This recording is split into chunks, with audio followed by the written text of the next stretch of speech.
कहते हैं राजा उत्तानपाद जो थे उनकी पत्नी का नाम था सुनीति। सुनीति सुंदर नीति, जिसकी नीति ही सुंदर हो। ऐसे तो बिना नीति का जीवन नहीं होना चाहिए। सुनीति सुंदर नीति वाली राजा उत्तानपाद की धर्म पत्नी थी। बहुत ही उत्तम जीवन चल रहा था।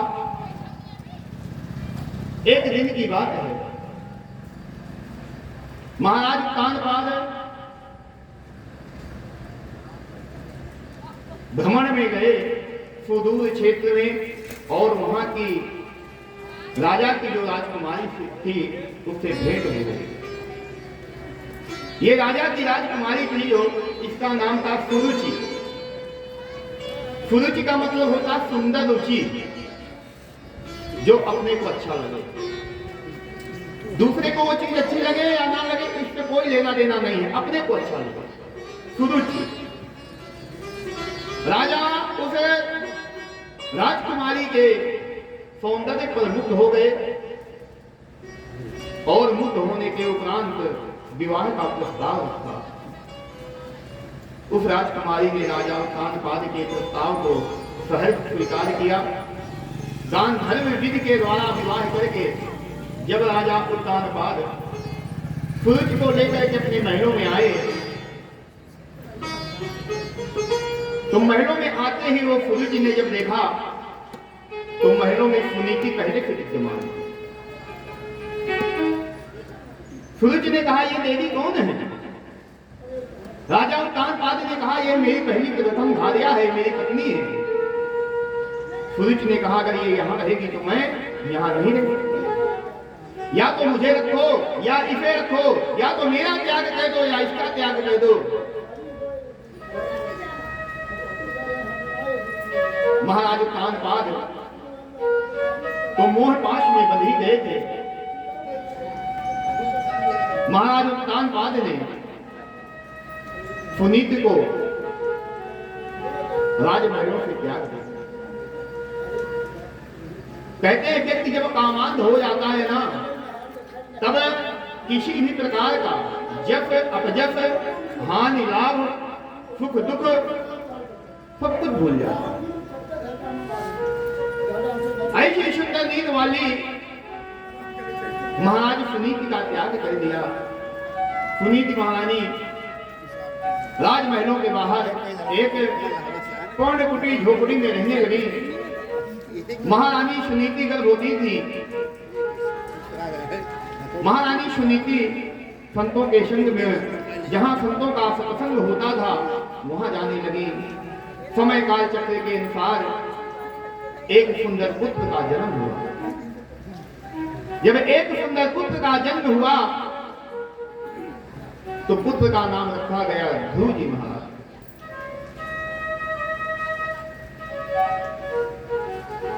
पुत्र के जन्म के उपरांत महारानी सुनीति संतों का संग करती, संतों का सत्संग करती, और जब भी संतों का संग करने, सत्संग सुनने के लिए जाती, अपने बालक को जरूर ले। कहते कभी भी कथा में जाओ, सत्संग में जाओ, कीर्तन में जाओ, तो अपने बालकों को ले जाना चाहिए, अपने बच्चों को ले जाना चाहिए। क्योंकि ये वही बच्चे हैं जो हमारे देश का, हमारे परिवार का और हमारी संस्कृति का भविष्य है। इनमें संस्कार आते हैं। कहते हैं बालक को संस्कार गर्भ से ही मिलने प्रारंभ हो जाते हैं। इस बात का क्या प्रमाण है कि बालक को गर्भ से ही संस्कार मिलने प्राप्त हो जाते हैं? कहते हैं अभिमन्यु का प्रमाण। जब महाराज अभिमन्यु अपनी माता के गर्भ में थे, अर्जुन ने यह 7 द्वार तोड़ने की जो कथा सुनाई, तो 6 द्वार तोड़ने की ही कथा सुना पाए थे, और 7वें द्वार में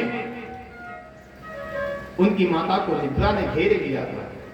तो ये जो 6 द्वार अभिमन्यु ने तोड़े थे, अपने माता के गर्भ में रह करके अपने पिता के द्वारा जो सुने थे उसी के आधार पर हो गए। तो बालक को संस्कार गर्भ से ही प्राप्त होने लगते हैं। इसीलिए कहा जाता है कि जो गर्भवती माताएं हों उनको नियम पूर्वक रहना चाहिए। प्रातः काल ब्रह्म मुहूर्त में जग करके भगवान का भजन संध्यान इत्यादि करना चाहिए। गलत चित्र नहीं देखने चाहिए, गलत लोगों की संगत नहीं करनी चाहिए, क्रोध नहीं करना चाहिए, अपने मुंह पे अपशब्द नहीं कहना चाहिए। नहीं तो ये शब्द आपके जो गर्भस्थ शिशु है उसके ऊपर इसका प्रभाव पड़ता है। महारानी सुनीति का जो यह बालक है ध्रुव,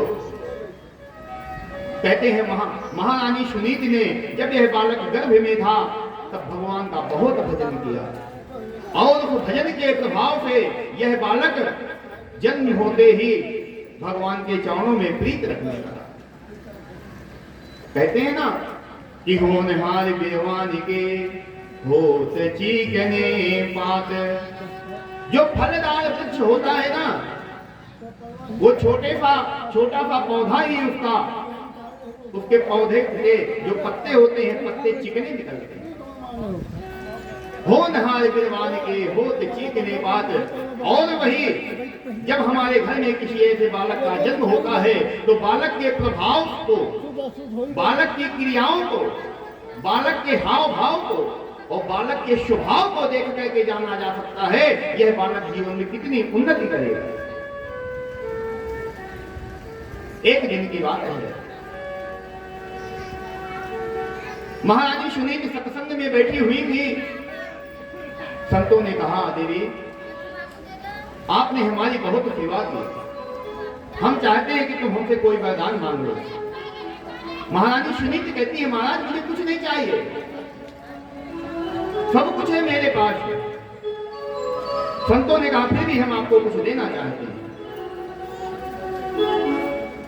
तो माता सुनीति ने पता है कितनी सुंदर बात कही। माता सुनीति कहती है महाराज अगर देना ही चाहते हो तो मुझे क्या दो। एकदा पुरुषे पुत्रम मारोत्प्लालयन उत्तमं नादुच्छन्तम ध्रुवं राज्याभिनन्दत। मेरे को पुत्र हो गया, मेरी जो सवत है उसके कोई संतान नहीं, मेरी शवत के कोई संतान नहीं है। महाराज अगर आज आप कुछ देना ही चाहते हो तो मेरी शवत के एक पुत्र पैदा हो जाए, मैं आपसे यही मांगती हूं। उन संतों ने जब सुनीति के मुंह से ऐसा शब्द सुना भाव विभोर हो गए।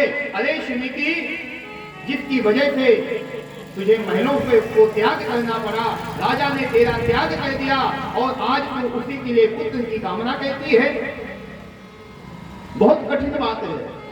हमारे साथ कोई एक बार गलत कह देता है हम उसको लिख करके रख लेते हैं, जब मौका मिलेगा तब हम तुम्हें बताएंगे।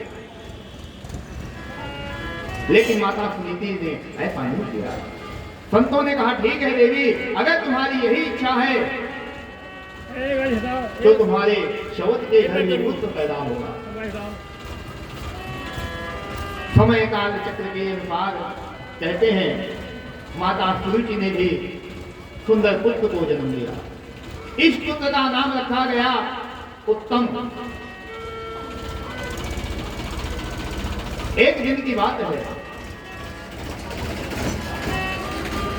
महाराज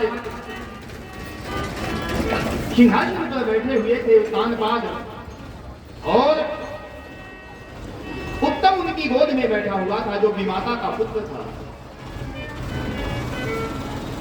खेलते खेलते ध्रुव जी महाराज वहां पहुंच गए और ध्रुव जी महाराज वहां पहुंचने के उपरांत ध्रुव जी ने मन में विचार किया मैं भी पिता की गोद में बैठ जाऊं कि मां मंगलम तात परेश मनसा अभुंक्ते जनोया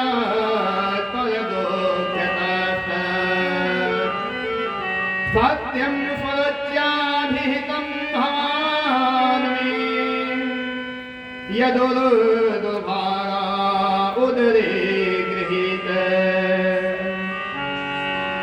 जैसे ही ध्रुव जी महाराज अपने पिता की गोद में बैठने के लिए आगे बढ़े ही थे कि माता, दूसरी माता जो सूरज है, तुरंत सामने आ गई और ध्रुव जी का हाथ पकड़ करके पीछे कर दिया। कहां जा रहा है? ध्रुव जी ने कहा, मैं पिता की गोद में बैठना चाहता हूं। पिता सिंहासन पर बैठे हुए थे। सूरज ने कहा, तुम्हें उनकी गोद में बैठने का कोई अधिकार नहीं। ध्रुव जी ने कहा, क्या ये मेरे पिता नहीं है? क्या मैं इनका पुत्र नहीं हूं? सूरज ने कहा, ये तुम्हारे पिता अवश्य हैं, लेकिन जितना इनका पिता होना जरूरी है, उससे ज्यादा जरूरी है मुझे माता होना। तो इनका पुत्र तो जरूर है, लेकिन मैं तेरी माता नहीं हूं, इसलिए तो इस सिंहासन पर जाकर के नहीं बैठ सकता।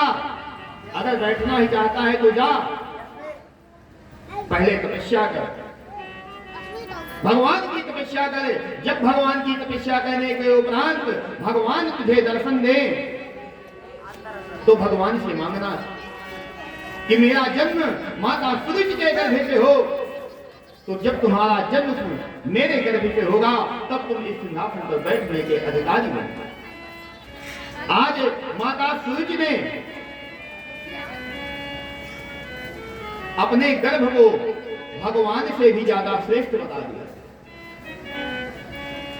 यानी सूरज कहना चाहती है कि अगर इस सिंहासन पर बैठना चाहते हो तो पहले मेरे गर्भ में आओ, और मेरे गर्भ में अगर आना चाहते हो तो पहले तपस्या करो। भगवान कठिन है नहीं है, मेरा गर्भ कठिन है, यही माता सूरज कहना चाहती है। आज माता सूरज ने भगवान का अपमान कर दिया। जबकि गर्भ की निंदा की गई है, गर्भवास समम दुखम ना भूतो ना भविष्यति। इस जीव को अपने माता के गर्भ में इतना कष्ट होता है, इतना कष्ट होता है कि संसार में आने के बाद इतना कष्ट कभी होता ही नहीं। और सूरज कहती है कि जाओ भगवान की तपस्या करो और फिर मेरे गर्भ में आओ। कहते हैं यह 5 वर्ष का ध्रुव, यह 5 वर्ष का बालक अपने विमाता के वाग्वाणों से आहत होकर के रोता हुआ, दौड़ता हुआ जब अपनी मां के पास में पहुंचा, माता सुनीति ने देखा रोते हुए बालक को, तुरंत खड़ी होकर के अपने हृदय से लगा लिया। बेटा क्या बात है? तेरा किसी ने अपमान किया? तू क्यों रो रहा है?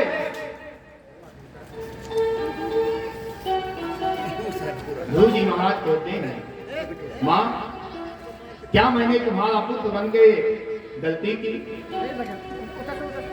क्या मैंने ये अपराध किया कि मैं तुम्हारा पुत्र हूं? क्या तुम मेरी माता हो? यह उचित नहीं है। माता सुनीति कहती है, बेटा हुआ क्या बताओ तो, किसने क्या कहा? ध्रुव जी महाराज कहते हैं, मां मैं पिता की गोद में बैठना चाह रहा था, छोटी मां आई और मुझे मेरा हाथ पकड़ करके मुझे दूर कर दिया और कहा, अगर इस पिता की गोद में जो सिंहासन पर बैठे हुए हैं, अगर यहाँ तुम बैठना चाहते हो तो जाओ तपस्या करो। तपस्या में जब भगवान प्रकट हो जाए तब भगवान से यही वरदान मांगना कि मेरा जन्म सूरज के गर्भ से हो। और ध्रुव जी महाराज बारंबार रोए जा रहे हैं।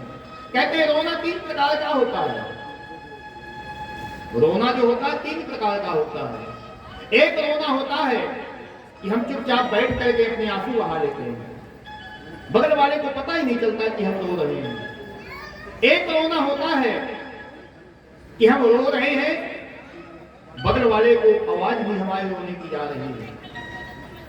एक रोना होता है जब हम अपने आप को संभाल ही नहीं पाते हैं, चित्कार दे करके रोते हैं। यह रोना 3 प्रकार का होता है। ध्रुव जी महाराज चित्कार करके रो रहे हैं, मां उन्होंने मुझे ऐसा क्यों कहा? देखिए, जो मां होती है ना, यह संतान की पहली गुरु होती है। यह चाहे तो अपने पुत्र को संत बना दे, ये मां चाहे तो अपने पुत्र को दुष्ट बना दे,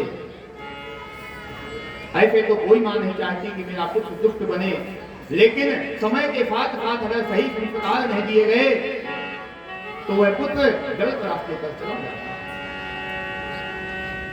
माता सुनीति ने कहा, अगर तेरी छोटी मां ने अगर तुझे तपस्या करने के लिए कहा है तो क्या गलत कहा है? जो बात मुझे बहुत पहले कहनी चाहिए थी वो तेरी माता ने आज बता दी। और जो तुम कह रहे हो कि आपके गर्भ से जन्म लेकर के मैंने गलत किया, हाँ बिल्कुल गलत किया।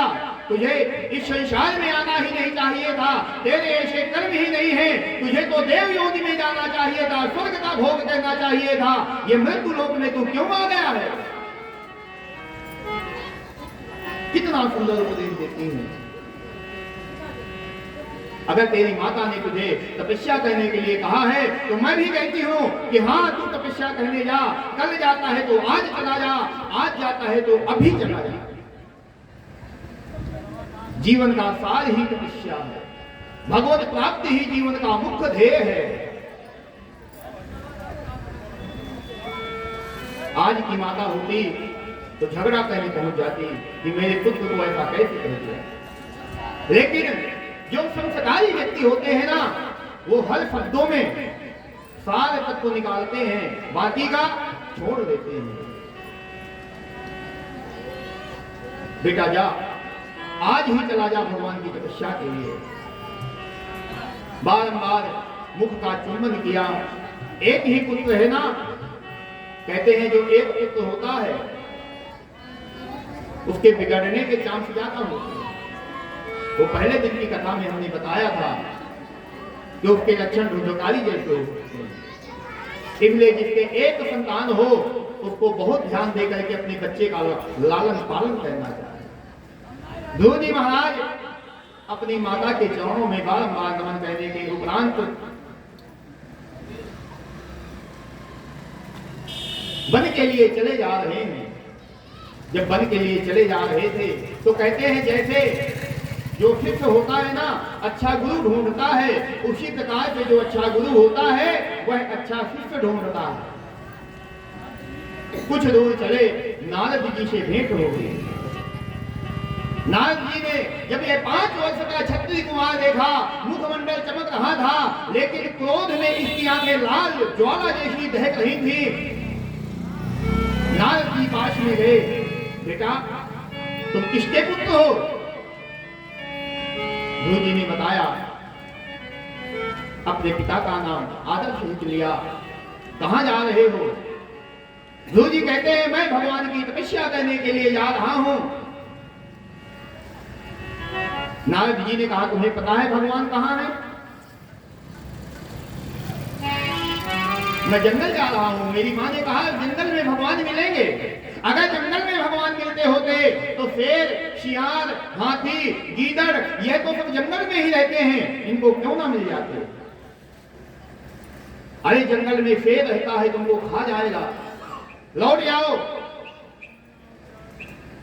जंगल में कोई परमात्मा नहीं है। नारद जी ने जब ऐसा कहा तो ध्रुव जी महाराज कहते हैं ऐसा नहीं हो सकता। मेरी मां ने कहा है वो परमात्मा सब जगह विद्यमान है।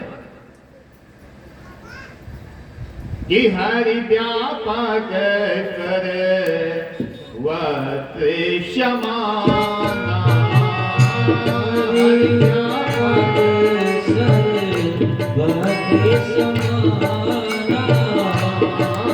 हरि व्यापक कर वत क्षमाना, हरि व्यापक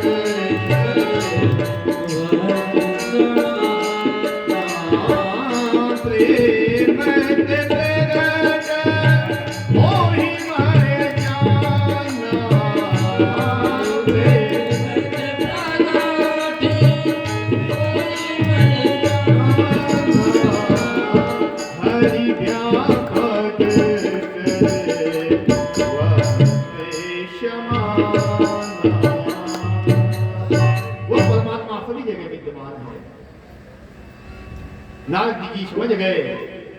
एक सीढ़ी इसकी मजबूत है, क्या? विश्वास।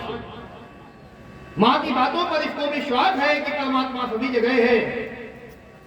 नारद जी कहते, बेटा वन जा रहे हो तो वन में तुम्हारे खाने पीने की क्या व्यवस्था होगी? घर में कितनी बार भोजन करते हो? ध्रुव जी महाराज कहते हैं, जब भी भूख लगती है माँ मुझे अपने गोद में बिठा करके सुंदर सुंदर से मिष्ठान खिलाती है, सुंदर से पकवान खिलाती है। तो तुम्हें वन में कौन भोजन कराएगा? वहां माँ तो नहीं है, क्या खाओगे? पूछा भी है।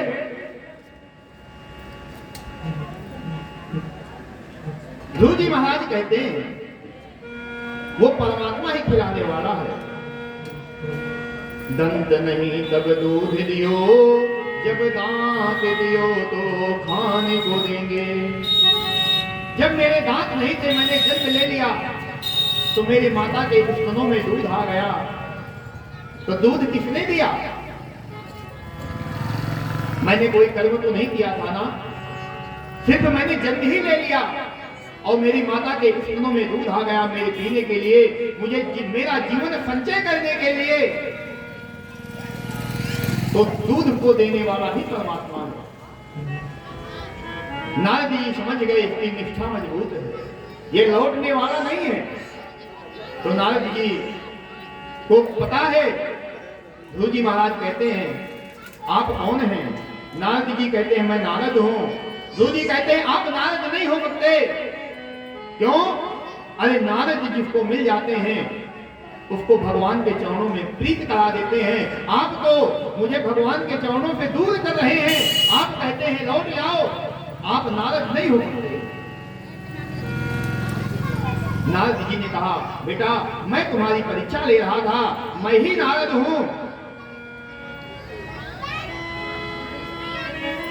वन में तो तुम जा रहे हो,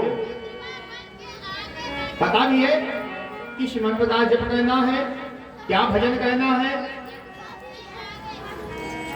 तो कहते हैं, ध्रुव जी महाराज ने कहा, यह तो मेरी मां ने नहीं बताया, अब आप ही मिल गए हो तो मेरे गुरु बन जाओ, आप ही बता दो मैं वन में जाकर के क्या भजन करूं। नारद जी ने कहा, भजन करने के पहले तुझे गुरु बनाना पड़ेगा, और जब गुरु बनाएगा तो गुरु जो मंत्र देगा उस मंत्र का जप करेगा, तब भगवान प्रकट होंगे। जीवन में गुरु बनाना बहुत आवश्यक होता है। गुरु मार्गदर्शक होता है। गुरु का मतलब होता है, गुरु मतलब अंधकार, गुरु मतलब प्रकाश। अंधकार से जो प्रकाश की ओर ले जाता है वही गुरु होता है। लेकिन समय काल चक्र के अनुसार गुरु भी बदल गए। कहते हैं, गुरु को हमेशा प्रयासरत रहना चाहिए कि मेरे शिष्य का भविष्य कैसे उज्जवल हो। लेकिन इस कलयुग में गुरु मिलना भी बहुत कठिन हो गया। गुरु कैसे मिलते हैं? तुलसीदास जी ने बताया है कि गुरु शेष बधिर अंधे काले खा, गुरु शेष बधिर अंधे काले शेष बधिर अंधकाले खा, शेष बधिर एक न सुनाई एक नहीं देखा, एक न सुनाई एक नहीं देखा। इस कलयुग में कैसे गुरु मिलेंगे? कहते हैं, एक अंधा होगा एक बहरा होगा। गुरु क्या कह रहा है शिष्य को सुनाई नहीं देगा, और शिष्य क्या कर रहा है गुरु को दिखाई नहीं देगा। ऐसे गुरु मिलेंगे। कहते हैं, गुरु मिलना बहुत कठिन है, और उससे ज्यादा कठिन है अच्छा शिष्य मिलना। एक कथा थी, एक गुरु जी थे, अपने शिष्य के यहां गए। काफी समय बाद जब अपने शिष्य के यहां गए तो शिष्य ने गुरु जी को देखा, बारंबार वंदन किया, सायंकाल की वेला थी। गुरुजी नित्य क्रिया से निवृत्त होकर के आए, दिव्य भोजन करवाया और दिव्य भोजन करवाने के उपरांत कहते हुए चेला जिसका नाम रामपाल था अपने गुरु के चरण दबाने लगा। ये 10 बजे रात की बात है। 10 बजे रात को वह अपने गुरु के चरण दबाने लगा। चरण दबाते दबाते 11 बज गए। उसने सोचा चलो गुरुजी सो गए हैं, चलो मैं भी भोजन करूं, मैं भी विश्राम करूं। तो जैसे ही चेले ने पैर दबाना बंद किया, जाने लगा, गुरुजी ने कहा बेटा रामपाल कितने भाई हो? रामपाल ने सुना कि गुरुजी अभी जग रहे हैं। गुरुजी हम 4 भाई हैं। अच्छा ठीक है पैर दबाओ। फिर रामपाल पैर दबाने लगा। 11 से 12 बज गए। जब 12 बज गए तो रामपाल ने सोचा अब गुरुजी सो गए हैं, अर्धरात्रि तो हो गई, चलो मैं भी थोड़ा विश्राम कर लूं। तो जैसे ही रामपाल विश्राम करने के लिए जाने लगा तो गुरुजी ने कहा बेटा रामपाल तुम कितने भाई हो? रामपाल ने सोचा गुरुजी अभी सोए नहीं हैं। फिर पैर दबाने लगा। गुरुजी 4 भाई, ठीक है पैर दबाओ। पैर दबाते दबाते 3 बज गए। जब 3 बज गए रामपाल ने सोचा कि पूरी रात तो व्यतीत हो गई, सुबह मुझे खेतों में जाना है, बैलों का भूख लगाना है, अब सोने से तो मैं रहा। रामपाल उठ करके जैसे ही जाने लगे तो गुरुजी की फिर नींद खुल गई। गुरुजी ने कहा बेटा रामपाल कहां जा रहे हो? बताओ कितने भाई हो? रामपाल ने कहा गुरुजी 3 भाई। गुरुजी ने कहा रात को 10 बजे तो तुमने बताया था 4 भाई, अब तुम 3 भाई बता रहे हो। रामपाल ने कहा गुरुजी इसी तरह रात रात भर अगर आप पैर दबाओगे तो मैं तो मर गया, 3 ही रह जाएंगे। ऐसे गुरु नहीं मिलना चाहिए। नारद जी ने ध्रुव जी महाराज के कान में गुरु मंत्र देते हैं और कहते हैं जाओ बेटा इस मंत्र का जप करो। नारद जी मन ही मन बहुत प्रसन्न हैं और भगवान से निवेदन करते हैं प्रभु इस बालक को दर्शन जरूर देना। नारद जी जब उपदेश देने के बाद, गुरु मंत्र देने के बाद वहां पे चले तो कहते हैं ध्रुव जी महाराज वन में जाकर के एक बट वृक्ष के नीचे बैठ गए और चारों तरफ देखने लगे। कहते हैं जो पूजा का स्थान है ना, इसको हमेशा देख करके ही बैठना चाहिए। अशुद्ध जगह में पूजा नहीं करनी चाहिए। अशुद्ध जगह की गई पूजा कभी सफल नहीं होगी। ध्रुव जी महाराज चारों तरफ देख करके वह स्थान निश्चित किया जहां भगवान का भजन करना है और भगवान के भजन में लग गए। ध्रुव जी महाराज का भजन का पहला महीना चल रहा है कि तिराक्रांते प्राप्ते कपित्थवदराशनः आत्मवृत्त्यनुसारेण माशं नित्ये चरण हरिं। कहते हैं आते ही ध्रुव जी महाराज भजन में लग गए और भजन में ऐसे लगे कि कब 3 दिन व्यतीत हो गए पता ही नहीं चला। जब 3 दिन व्यतीत हो गए, तीसरे दिन भजन से उठे। भजन से उठने के बाद कपित्थवदराशनः, ये जो कैथा होता है ना जिसकी हम लोग चटनी बना करके खाते हैं, और बेर, कैथे और बेर को खाया। 3 दिन के बाद जब दूसरा 3 दिन में उठते हैं और कपित्थ और बेर को खाते हैं। इस तरह से 1 महीना व्यतीत हुआ। जब दूसरा महीना प्रारंभ हुआ तो कहते हैं 6 दिन में से फल और सूखे पत्ते इत्यादि खा लेते हैं। निरंतर भजन चल रहा है, दिन रात भजन चल रहा है। कहते हैं भजन हम लोग कहते तो हैं, समय निश्चित किए हैं। सुबह नहाने के बाद 10 मिनट पूजा करनी है, आधा घंटे पूजा करनी है, और इसके बाद में अगर किसी दिन लेट जगे तो हम वो भी नहीं करेंगे। अपनी माता जी को, पत्नी को, भाई को, पुत्र को इत्यादि कह देते हैं कि आप पूजा कर लेना, हम लेट हो गए, हम कटौती कर देते हैं। बाद में कहते हैं कि भगवान की कृपा हमें नहीं प्राप्त हो रही। दूसरा महीना व्यतीत हुआ, जैसे ही तीसरा महीना प्रारंभ हुआ तो कहते हैं ध्रुव जी महाराज 9 दिन तक कुछ नहीं खाते, सिर्फ जल पी करके भजन कर रहे हैं, और भजन निरंतर चल रहा है। ओम नमो भगवते वासुदेवाय, ओम नमो भगवते वासुदेवाय, ओम नमो भगवते वासुदेवाय, ओम नमो भगवते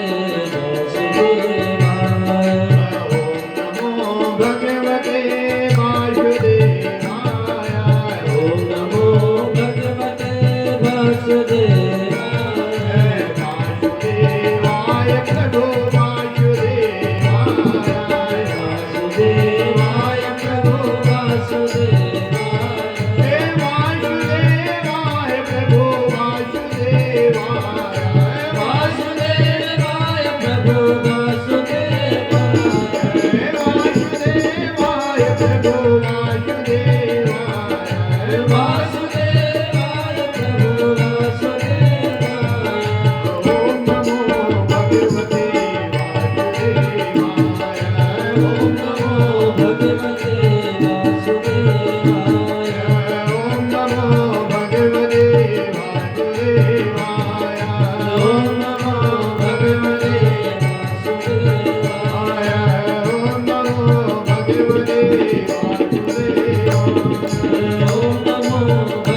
तीसरा महीना चल रहा है।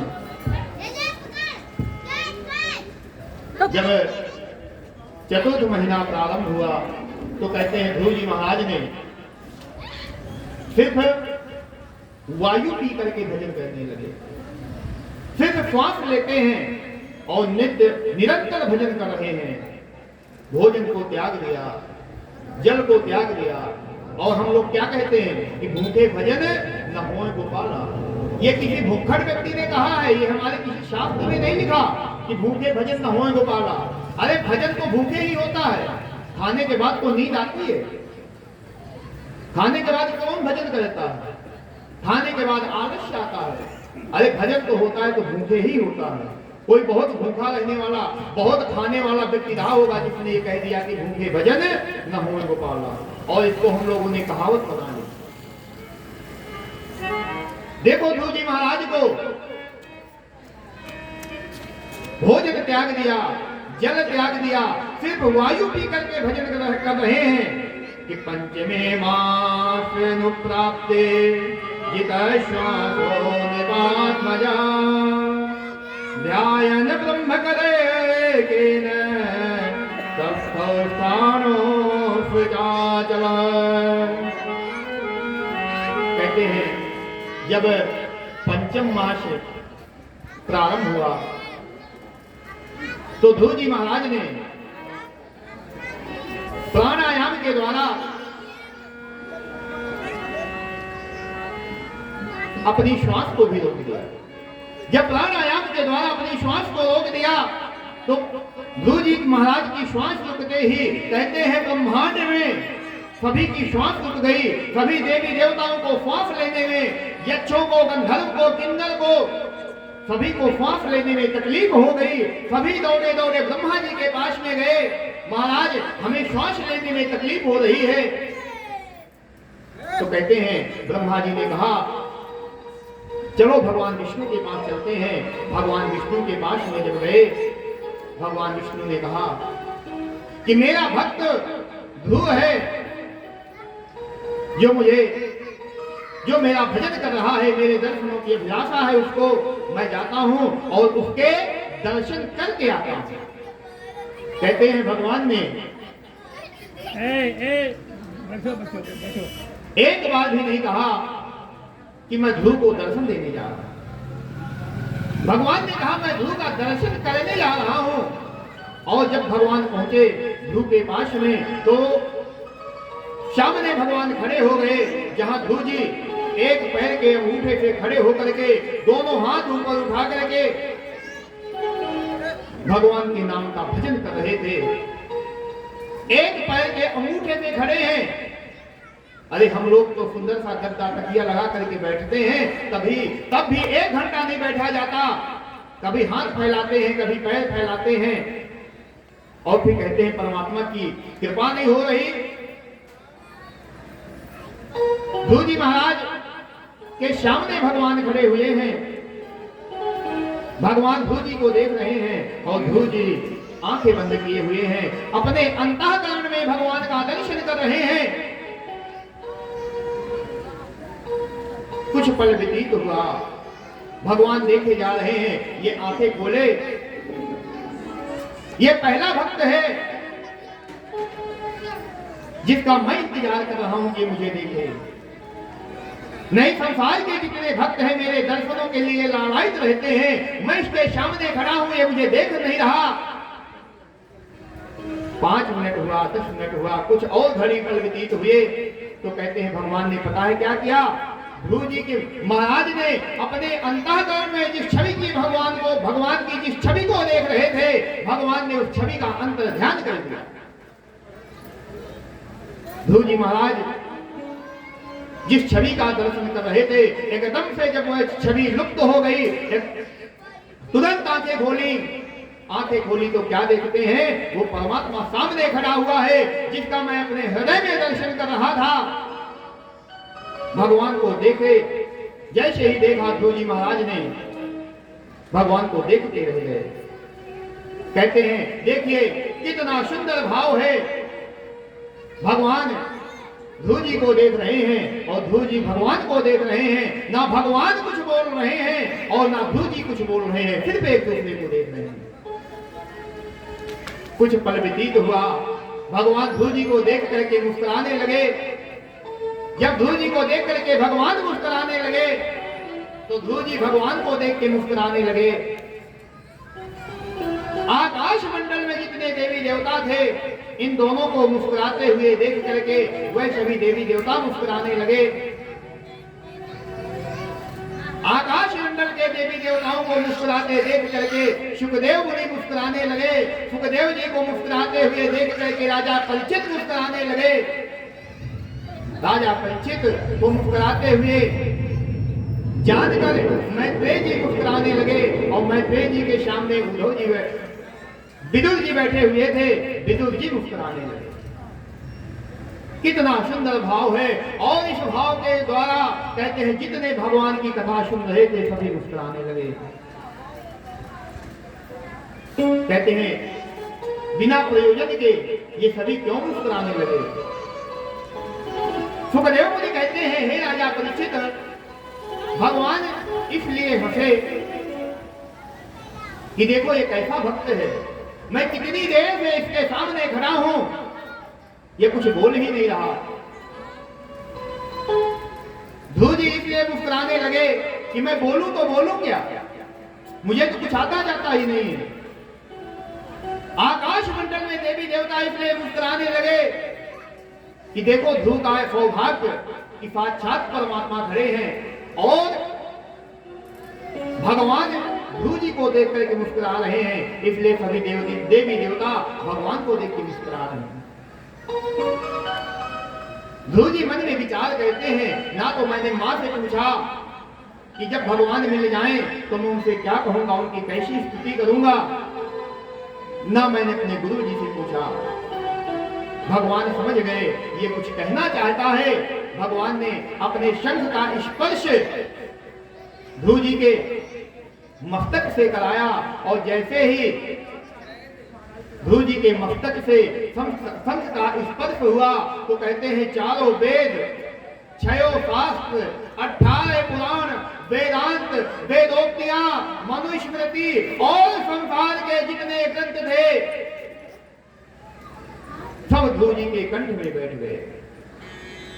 कहते हैं जब भगवान की कृपा होती है तब मूकम करोति वाचालम पंगुम लंघयते गिरिम अयत् कृपातमहं वंदे परमानंद माधवम। जब भगवान की कृपा होती है तो मूक बहुत बोल, जो गूंगा होता है बहुत बोलने लगता है। मूकम करोति वाचालम पंगुम लंघयते गिरिम, जो लंगड़ा होता है वो पर्वतों को पार कर देता है। यत् कृपातमहं वंदे, जब वो है परमात्मा की कृपा हो जाती है परमानंद माधव, ऐसे माधव की कृपा हो गई। और ध्रुव जी महाराज ने बहुत सुंदर भगवान की स्तुति की। ध्रुव जी महाराज स्तुति कहते हुए कहते हैं, हे परमपिता परमात्मा, यह मेरा अहोभाग्य है कि इतनी कम आयु में मुझे आपका दर्शन प्राप्त हुआ। कहते हैं लाखों वर्षों तक, दसों हजार वर्ष, जन्म जन्मांतर तक ऋषि मुनि तपस्या करते हैं कि भगवान की एक झलक मिल जाए, लेकिन भगवान की झलक नहीं मिलती। ध्रुव जी महाराज प्रसन्न है कि हे प्रभु, मुझे आपकी कृपा प्राप्त हुई, आपके दर्शन प्राप्त हुए। ध्रुव जी महाराज भगवान को बार-बार निवेदन करते हैं, वंदन करते हैं। भगवान ने कहा बोलो बेटा तुम्हें क्या चाहिए? ध्रुव जी ने कहा प्रभु मुझे कुछ नहीं चाहिए, मुझे सिर्फ आपके दर्शनों की अभिलाषा थी, आपके दर्शन मुझे प्राप्त हो गए, अब मुझे कुछ भी नहीं चाहिए। भगवान कहते हैं ध्रुव, तू मेरी दर्शन करने के लिए तो तूने तपस्या नहीं किया था, अपने छोटी माता के वचनों से आहत होकर के राज सिंहासन की प्राप्ति के लिए तूने मेरी तपस्या की थी। जाओ, मैं तुम्हें ऐसा अक्षय पद देता हूं जो जन्म जन्मांतर तक, युग युगांतर तक, काल कालांतर तक तुम्हारा स्थान कभी च्युत नहीं होगा। कहां छोटे से सिंहासन के लिए तुम तपस्या करने आए थे, ऐसा सिंहासन देता हूं जिस सिंहासन का कभी पतन ही नहीं होगा। आज भी हम उत्तर दिशा में जब देखते हैं तो वह ध्रुव तारा हमें आज भी दिखाई देता है। आज भी वह चमकता हुआ सितारा जो सभी तारों में विशेष चमकता है, वही ध्रुव तारा है। महाराज सुखदेव मुनि कहते हैं, हे राजा परीक्षित, भगवान से वरदान लेने के उपरांत जब ध्रुव जी महाराज अपने नगर को पहुंचे तो नगर में पहुंच करके नगर वासियों को सबको सूचना मिल गई कि भगवान की प्राप्ति करने के उपरांत ध्रुव जी महाराज आ रहे हैं। तो कहते हैं नगर में ढिंढोरा पिटवा दिया गया, संपूर्ण नगर में सजावट करा दी गई। वही माता जिसने महाराज ध्रुव जी का अपमान किया था आज थाल सजा करके खड़ी है दरवाजे पर। राजा परीक्षित कहते हैं भगवान कितना परिवर्तन हो गया। वही माता जो छोटे से बालक को अपने पति की गोद में नहीं बैठने दिया था, आज वो थाल सजा करके खड़ी है उसके पुत्र का स्वागत करने के लिए। सुखदेव मुनि कहते हैं राजन, अभी तक ध्रुव जी के ऊपर भगवान की कृपा नहीं थी। जिसके ऊपर भगवान की कृपा नहीं होती उसके ऊपर यह जगत भी कृपा नहीं करता। कि जा पर कृपा ब्राह्मणी होई, जा पर कृपा ब्राह्मणी होई, ता पर कृपा नहीं जग कोई, ता पर कृपा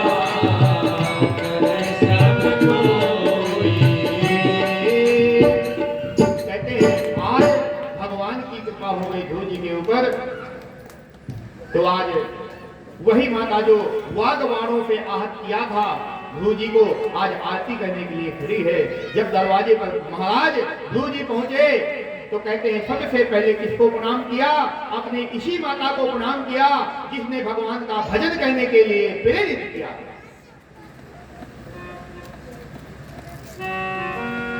ध्रुव जी महाराज कहते हैं माता, अगर आप मुझे ऐसे वचन नहीं कहती तो मैं भगवान के भजन के लिए नहीं जाता, और मैं भगवान के भजन के लिए नहीं जाता तो मुझे भगवान की प्राप्ति नहीं होती।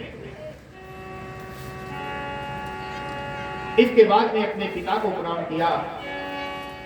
कहते हैं महाराज उत्तानपाद बहुत लज्जित हैं कि मैं ऐसे छोटे से सुकुमार को वन में जाने दिया, मोह पाश में बंध करके अपने अर्धांगिनी के इस बालक का त्याग किया। कहते हैं महाराज उत्तानपाद का मुख मलिन है।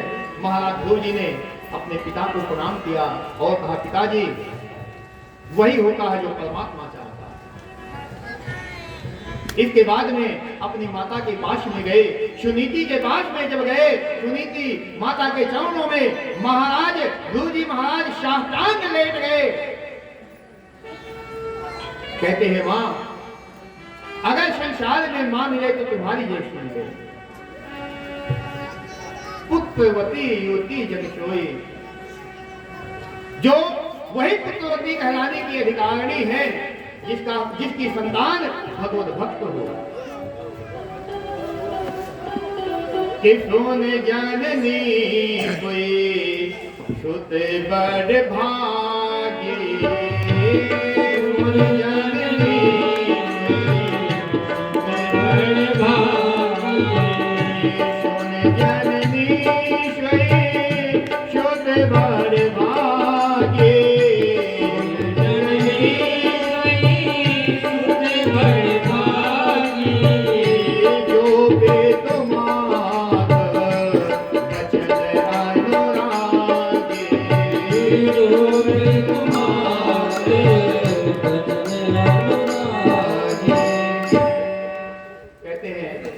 वह माता धन्य है, वह पिता धन्य है जिसकी संतान अपने माता पिता के अनुकूल चलने वाली है।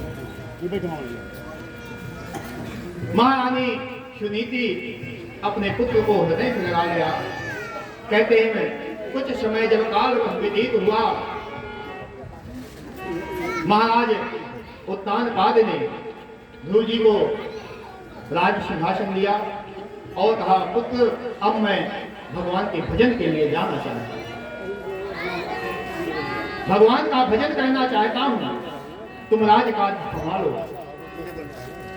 बोलिए वृंदावन बिहारी लाल की।